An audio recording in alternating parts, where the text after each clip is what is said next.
भक्तजन शिव सहित आपके चरण कमलों में मेरा प्रणाम है। हम आशा करते हैं कि आप मेरा प्रणाम जरूर स्वीकार करेंगे। कृपया इस चैनल को सब्सक्राइब, लाइक और शेयर जरूर करें और घंटे का बटन जरूर से जरूर दबा दें। जय भोलेनाथ।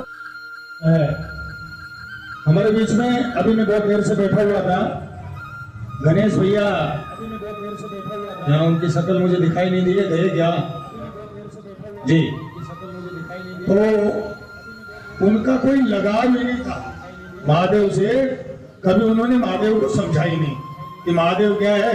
सभी दीदी कहती रहती थी देखो महादेव को जो है ना गुरु बना लीजिए, बोले तू ही जा, तू ही काम कर महादेव का। कभी समझ नाम की नाम ही उनके दिल में नहीं आती थी।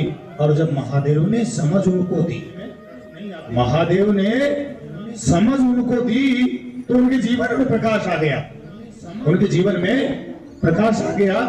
और ये सत्य है, मैं किसी की बात को मानता नहीं हूँ, मैं गणेश भैया की बात को मानता हूँ। मुझे तो प्रत्यक्ष में प्रमाण की जरूरत है और उस प्रमाण को मैं राधा कृष्ण मंदिर में देख लूं।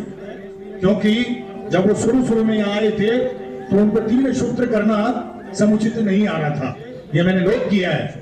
और आज वो जो है महादेव को मन के अंदर बिठा लिए हैं। मेरा निवेदन है आप भी मन के अंदर बिठाओ, लेकिन चर्चा में 1 बजे ही आओ। कितने बजे? 1 बजे, 10 बजे नहीं आना है। मेरी बात बहुत कड़वी लग रही होगी आपको, क्योंकि 1 बजे गर्मी पड़ने लग जाती है, पंखे चल जाते हैं राधा कृष्ण मंदिर में, तो वहां केवल पंखों की हवा खाने के लिए आना है। बात बहुत कड़वी है ये, आप हंसो मत इसको। आपने अभी तक जीवन में जो लक्ष्मी की बात है ना उसको उतारा ही नहीं है। अगर उतारते ना तो आप हंसते ही नहीं, आप गंभीर हो जाते। आप में गंभीरता नहीं आई है। क्यों? इसको ठंड नहीं लगती है क्या? क्या शीला दीदी को ठंड नहीं लगती है? क्या छवि को ठंड नहीं लगती है? सबको ठंड लगती थी जब 10 बजती थी और जनवरी का महीना था, लेकिन ये 9 बजे ही आ जाते थे। आपके घर में इतना कितना काम है, 4 आदमी होंगे, खाना पीना ही तो बनाना है। पतिदेव ड्यूटी चले जाते हैं 9 बजे, 9:30 चले जाते हैं, काम तो पहले ही निबट जाता है। क्या 9 बजे तक आप सोती रहती हो? नहीं, आप जग जाती हो। लेकिन आपके जीवन में अभी भी आलस्य आ रहा है। आप प्रकाश की ओर आओ, अंधकार की ओर मत बढ़ो। इस शरीर को जितना रगड़ोगे, जितना धोओगे, उतना ही चमकेगा। जिस प्रकार सोना को सुनार तपाता है और जितना तपाता है उतना ही वो जो है ना पीला हो जाता है, उसकी चमक जो है ना निखर जाती है।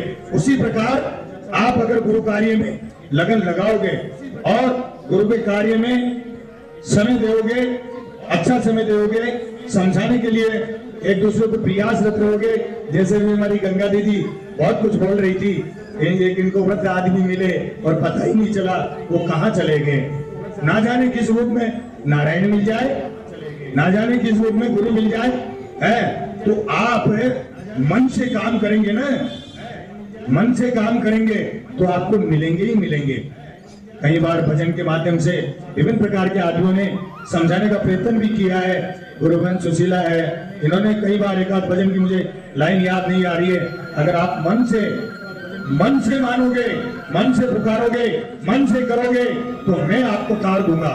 लेकिन करोगे मन से, आप करोगे ही नहीं, केवल महज आप दिखाने के लिए आएंगे तो नहीं। लक्ष्मी बार बार कहती है, कई बार मंच पे 1-2 बार कहा भी कि आप समय से आए। मैं इनको कहता हूँ आप मत कहो। क्यों कहते हो इनको? अपना गुरु बुला लेंगे हैं। गुरु का जब डंडा पड़ेगा वो किसी को छोड़ा नहीं है, किसी को छोड़ा नहीं है। यानी यम की जब लात पड़ती है ना तो आपको कोई बचाने वाला नहीं है सिवा महादेव के, सिवा आप अपने कर्मों के। इसीलिए महादेव के 3 सूत्रों का पालन करें, 3 सूत्रों का पालन करें। एक दूसरे की टांग ना खींचे, मुझे पसंद नहीं है। मैं बिल्कुल स्पष्टवादी आदमी हूं दुनिया में और मैं रहूंगा भी ऐसे, क्योंकि उससे काम नहीं होता है, उससे तो केवल वो होती है। टांग खींचोगे तो टांग छूटेगी तो नीचे गिरोगे। टांग उसकी पकड़ो ना जो तुम तर जाओगे। टांग जिसकी पकड़नी है उसकी पकड़ो। व्यक्ति विशेष की क्या टांग पकड़ते हो?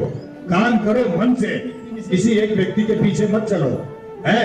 व्यक्ति के पीछे चलना ठीक नहीं है। उस व्यक्ति के पीछे चलो जो तुम्हें साथ लेके चल रहा है, संपूर्ण शिव शिष्यता के साथ में, संपूर्ण नियमों के साथ चल रहा है, उसके साथ आप चलने के प्रयासरत रहे। ऐसा नहीं कि आज जो है ना उसके पास कुछ है तो आज उसके साथ हो गए और पता लगा कार्य शिव का हो ही नहीं रहा है, महादेव का काम हो ही नहीं रहा है। महादेव का काम करो, है गुरु बहन लक्ष्मी, गुरु भाई नारायण, गुरु बहन छवि या जितने भी जो भी हैं विभिन्न प्रकार से आपको समझाते हैं, लेकिन आप समझने का प्रयास नहीं करते हो। आप जो है अच्छाई की ओर चलो, बुराई की ओर नहीं जाना। बुराई आपके जीवन में कभी प्रकाश नहीं ला सकती। एक दिन दे देगी, 2 दिन चमक दे देगी, 3 दिन दे देगी, लेकिन बाद में तो गर्दे में ही जाना है। इसलिए ठोस व्यक्ति हमारा महादेव है। कौन है? महादेव है, हमारे गुरु हैं। उसको पकड़िए, उसको पकड़िए, किसी व्यक्ति विशेष को पकड़ने की जरूरत नहीं है।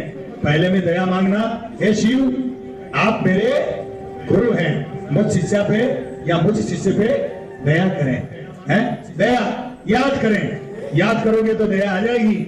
याद ही नहीं करोगे शिव को तो दया कहां से आएगी? है तुम हमारी धुन में ही जा रहे हो बाजार में, है? तो महादेव महादेव करते जाइए ना, तो आपको जो है दया भी हो जाएगी। दूसरे में एक दूसरे को बताना है कि हे गुरु भाई, हे गुरु बहन, मैंने शिव को अपना गुरु मान लिया है, आप भी गुरु मान करके देखिए, आपका जीवन कितना धन्य हो जाएगा। और मांगो मत, मांगने से देते नहीं हो, कर्म करने से देंगे। कर्म करोगे तो देंगे, या मंच पे आकर के रोना रोने से नहीं देंगे। आप सच्चे मन से याद करो। तीसरे में नमः शिवाय से अपने गुरु के मंत्र का जाप करें। 108 बार कर ले में या पूरे दिन ही कर ले में तो भी कम है। इसी के साथ में मैं अपनी वाणी को विराम देता हूँ। बहुत सुंदर। 1:30 बज गया, मैं मजबूर हूँ, किसी को बुला नहीं पाए।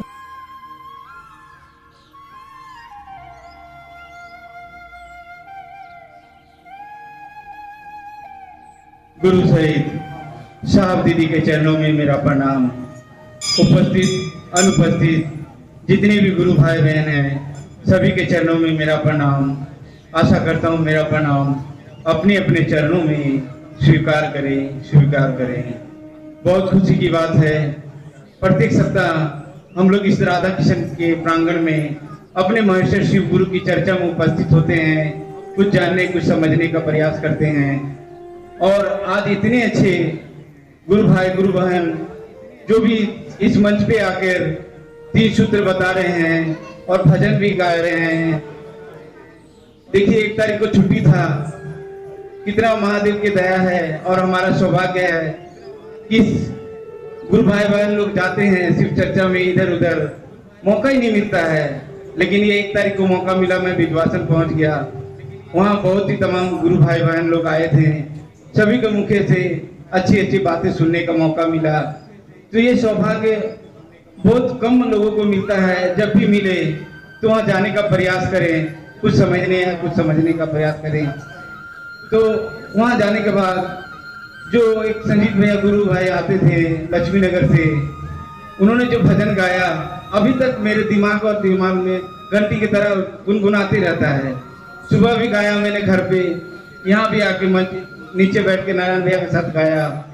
फिर देखिए ना, मेरे मन की बात अपने आप सुन लिया। देखिए गुरुवान ने गा दिया मंच पे बैठ के, सुशीला बहन ने, तेरे एहसान का बदला कभी चुकाया नहीं जाता था।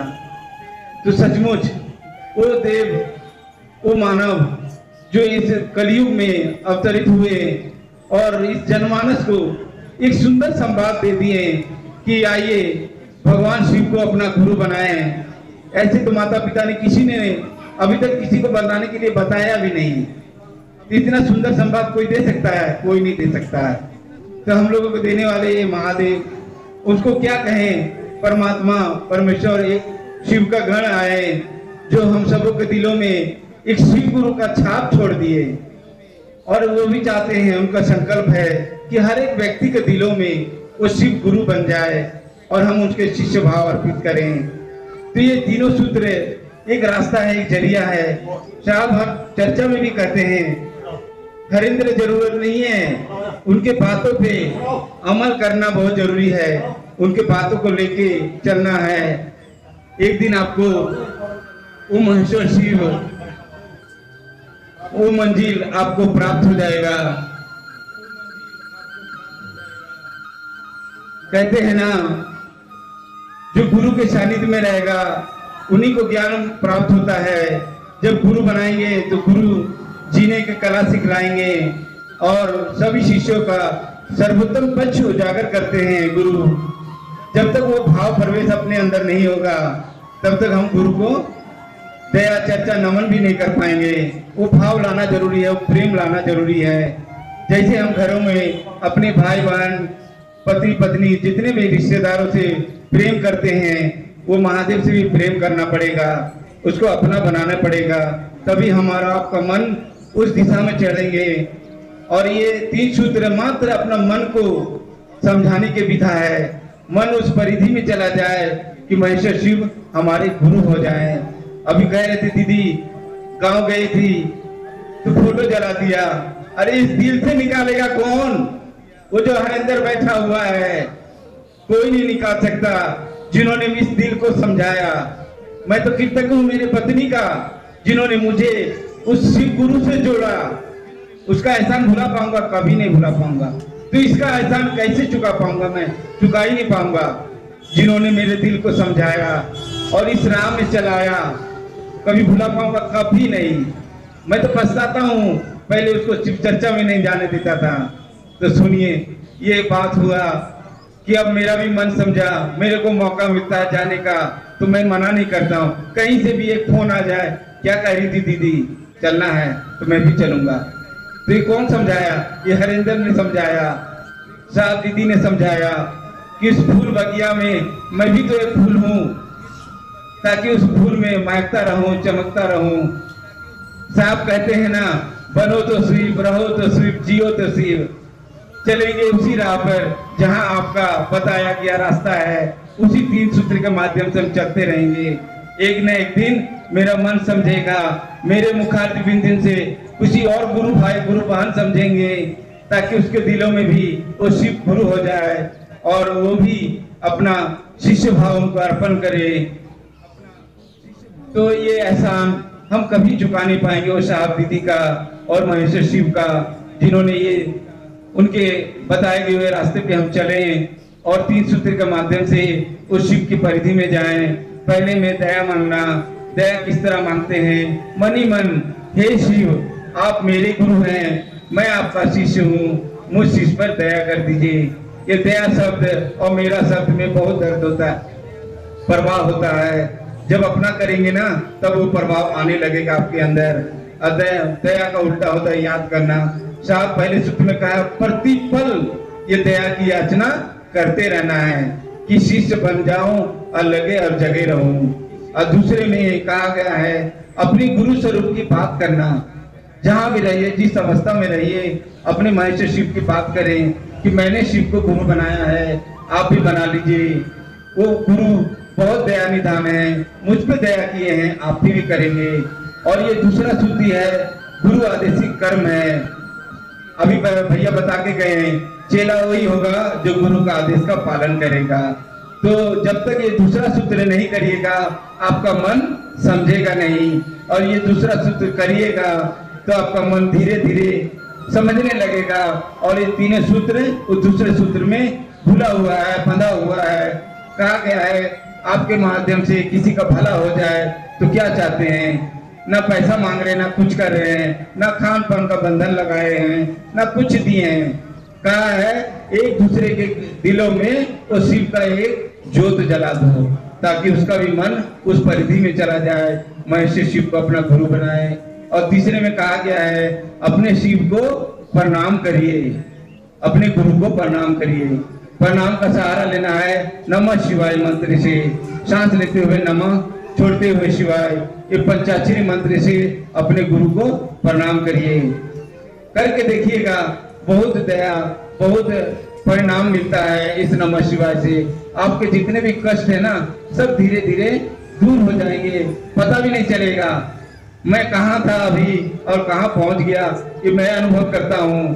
तभी तो जब भी चर्चा का मौका मिलता है मैं छोड़ता नहीं, पहुंचने का प्रयास करता हूँ। इसी चंद वाणियों को लेके गुरु के चरणों में रखते हुए आप सभी के चरणों में मेरा प्रणाम अपने अपने चरणों में स्वीकार करेंगे, स्वीकार। बहुत सुंदर चर्चा के माध्यम से